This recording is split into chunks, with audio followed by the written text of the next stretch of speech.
अध्याय 1 सबक 1।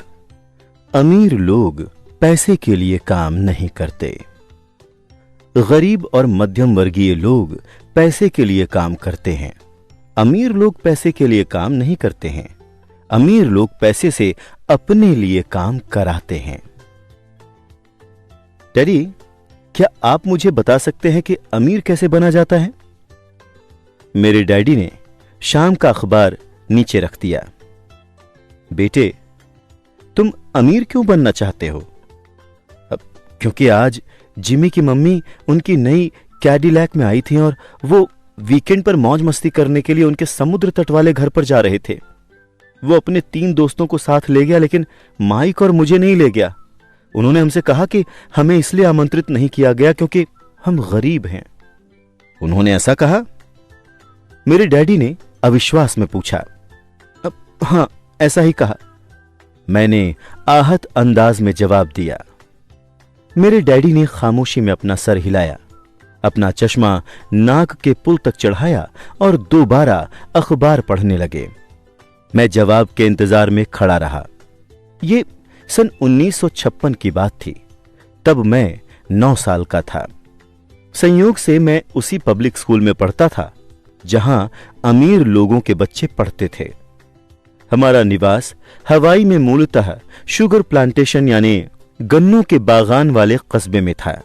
बागान के मैनेजर और कस्बे के बाकी अमीर लोग जैसे डॉक्टर, व्यवसाय के मालिक और बैंकर अपने बच्चों को इसी प्रारंभिक स्कूल में भेजते थे। 6ठे ग्रेड के बाद उनके बच्चों को आमतौर पर प्राइवेट स्कूलों में भेज दिया जाता था। चूंकि मेरा परिवार सड़क के इस तरफ रहता था, इसीलिए मैं इस स्कूल में गया। अगर मैं सड़क के दूसरी तरफ रहता तो मैं एक अलग स्कूल में जाता जहां मेरे जैसे परिवारों के बच्चे पढ़ते थे। 6ठी ग्रेड के बाद मुझे इन्हीं बच्चों के साथ सरकारी इंटरमीडिएट और हाई स्कूल जाना था। उनके या मेरे लिए कोई प्राइवेट स्कूल नहीं था। मेरे डैडी ने आखिर का अखबार नीचे रख दिया। मैं जानता था कि वो सोच विचार कर रहे हैं। अब देखो बेटे, उन्होंने धीरे धीरे शुरू किया। तुम अमीर बनना चाहते हो तो तुम्हें पैसे बनाना सीखना पड़ेगा। मैंने पूछा, अब मैं कैसे पैसे बनाऊं? उन्होंने मुस्कुराते हुए कहा, देखो बेटा, अपने दिमाग का इस्तेमाल करो। तभी मैं उनका असली मतलब समझ गया था। मैं तुम्हें इतना ही बताने वाला हूं, या मुझे जवाब नहीं मालूम है, इसीलिए खामखा शर्मिंदा मत करो। एक साझेदारी बन जाती है। अगली सुबह मैंने अपने सबसे अच्छे दोस्त माइक को बताया कि मेरे डैडी ने क्या कहा था। जहां तक मैं जानता था, सिर्फ माइक और मैं ही उस स्कूल में पढ़ने वाले गरीब बच्चे थे। माइक भी संयोग से ही इस स्कूल में पढ़ रहा था। किसी ने कस्बे में स्कूलों की एक विभाजक रेखा खींच दी थी और इसी वजह से हम अमीर बच्चों वाले स्कूल में आ गए थे। वैसे हम वाकई गरीब नहीं थे, लेकिन हमें गरीबी का एहसास होता था क्योंकि बाकी सभी लड़कों के पास बेसबॉल के नए दस्ताने, नई साइकिलें, हर नई चीज होती थी। मम्मी डैडी हमें रोटी, कपड़ा और मकान जैसी सभी बुनियादी चीजें मुहैया कराते थे, लेकिन बस इतना ही। मेरे डैडी कहा करते थे, अगर तुम कोई चीज चाहते हो तो उसके लिए काम करो। हम चीजें तो बहुत सारी चाहते थे, लेकिन 9 साल के लड़कों के लिए ज्यादा काम उपलब्ध नहीं था। माइक ने पूछा, तो पैसे बनाने के लिए हम क्या करें? मैं नहीं जानता, मैंने कहा, लेकिन क्या तुम मेरे साझेदार बनोगे? वो मान गया और शनिवार की उस सुबह माइक मेरा पहला कारोबारी साझेदार बन गया।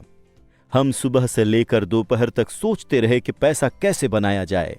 कभी कभार हम उन अमीर बच्चों के बारे में बातें करने लगते थे जो जिमी के समुद्र तट वाले घर पर मजे कर रहे होंगे, जिससे दिल थोड़ा दुखता था, लेकिन वो दर्द अच्छा था क्योंकि इसने हमें पैसे बनाने का तरीका सोचने के लिए प्रेरित किया। आखिरकार दोपहर को अचानक हमारे दिमाग में बिजली कौंधी। ये एक ऐसा विचार था जो माइक को विज्ञान की एक पुस्तक में मिला था जिसे उसने पढ़ा था। रोमांचित होकर हमने हाथ मिलाए और अब हमारी साझेदारी के पास एक कारोबार आ गया था। अगले कई सप्ताह माइक और मैं आसपास के इलाके में इधर उधर दौड़ते रहे, दरवाजे खटखटाते रहे और पड़ोसियों से पूछते रहे कि क्या वो अपने इस्तेमाल किए हुए टूथपेस्ट ट्यूब हमारे लिए रख सकते हैं। हैरानी के भाव के साथ ज्यादातर वयस्कों ने मुस्कुराते हुए हां कह दिया। कुछ ने हम देंगे क्या?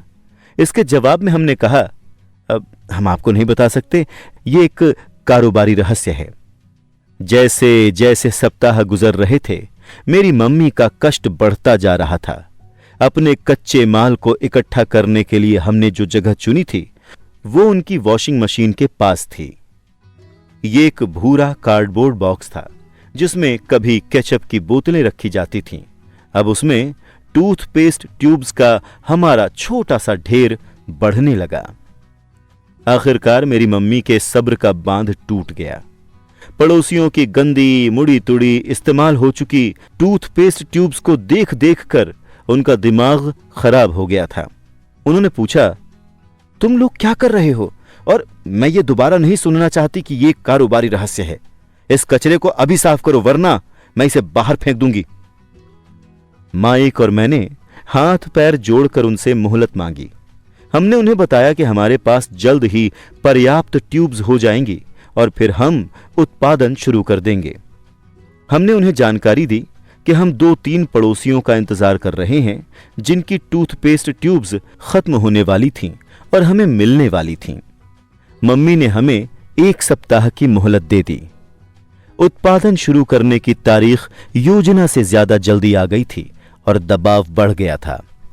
मेरी पहली साझेदारी पर खतरा मंडरा रहा था क्योंकि मेरी खुद की मम्मी ने जगह खाली करने का नोटिस थमा दिया था। ये माइक का काम था कि वो पड़ोसियों से टूथपेस्ट जल्दी खत्म करने को कहे। साथ में वो उनसे ये भी कहता था कि उनके दांतों के डॉक्टर का भी यही कहना था कि उन्हें दिन में ज्यादा बार ब्रश करना चाहिए। मैं उत्पादन की प्रक्रिया को ठीक ठाक करने में जुट गया। एक दिन मेरे डैडी एक दोस्त के साथ घर आए। उन्होंने देखा कि 9 साल के 2 लड़के पोर्च में पूरी गति से उत्पादन करने में जुटे हैं। हर कहीं बारीक सफेद चूरा फैला हुआ था। एक लंबी टेबल पर स्कूल के दूध के छोटे कार्टन्स थे और हमारे परिवार का हिबाची ग्रिल लाल सुर्ख कोयलों के साथ अधिकतम गर्मी पर दहक रहा था। डैडी सावधानी से चलकर आए।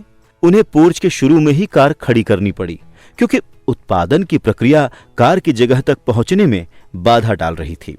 जब वो और उनके दोस्त करीब आए तो उन्होंने देखा कि स्टील का एक बर्तन कोयलों के ऊपर रखा हुआ था जिसमें टूथपेस्ट ट्यूब्स पिघल रही थीं। उस जमाने में टूथपेस्ट प्लास्टिक की ट्यूब्स में नहीं आते थे। ट्यूब्स शीशे से बनती थी। इसीलिए पेंट के जल जाने पर हम ट्यूब्स को स्टील के छोटे बर्तन में डाल देते थे। वो पिघलने लगती थीं और द्रव बन जाती थीं। इस पिघले हुए शीशे को हम दूध के कार्टन में बने एक छोटे छेद में अंदर डाल रहे थे। दूध के कार्टन्स में प्लास्टर ऑफ पेरिस भरा था। हर तरफ फैला सफेद चूरा और कुछ नहीं, प्लास्टर ऑफ पेरिस ही था।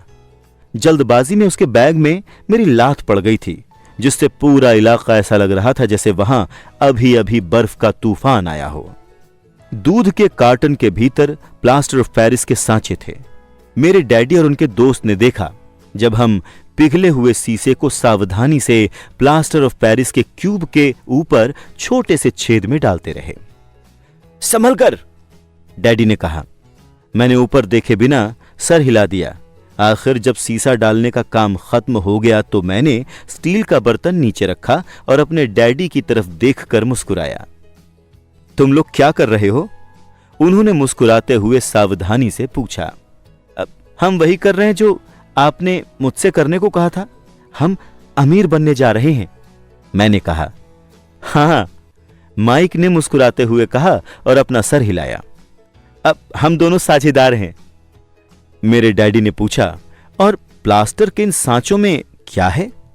देखिए, मैंने कहा। इसमें एक बहुत ही अच्छी चीज है। छोटी हथौड़ी से मैंने उस सील को ठोका जिसने क्यूब को बीच से खोल दिया।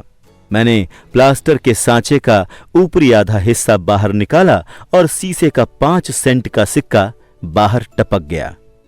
हे भगवान, मेरे डैडी ने कहा, तुम लोग शीशे के सिक्के ढाल रहे हो?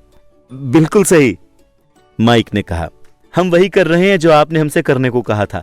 हम पैसे बना रहे हैं। मेरे डैडी के दोस्त मुड़े और जोर जोर से हंसने लगे। मेरे डैडी ने भी मुस्कुराकर सिर हिलाया। आग और टूथपेस्ट ट्यूब्स के खाली बॉक्स के साथ ही उनके सामने 2 छोटे लड़के थे जो सफेद धूल से ढके होकर खूब मुस्कुराए जा रहे थे। उन्होंने हमसे कहा कि हम सब कुछ छोड़कर उनके साथ चलें और घर की सामने वाली सीढ़ियों पर बैठें। मुस्कुराते हुए उन्होंने नरमी से समझाया कि जालसाजी शब्द का क्या मतलब होता है। हमारे सपने चूर चूर हो गए। अब आपका मतलब है कि यह गैर कानूनी है? माइक ने कांपती आवाज में पूछा। छोड़ो भी, मेरे डैडी के दोस्त ने कहा। हो सकता है कि वो अपनी जन्मजात प्रतिभा का विकास कर रहे हों। डैडी ने उन्हें घूर कर देखा।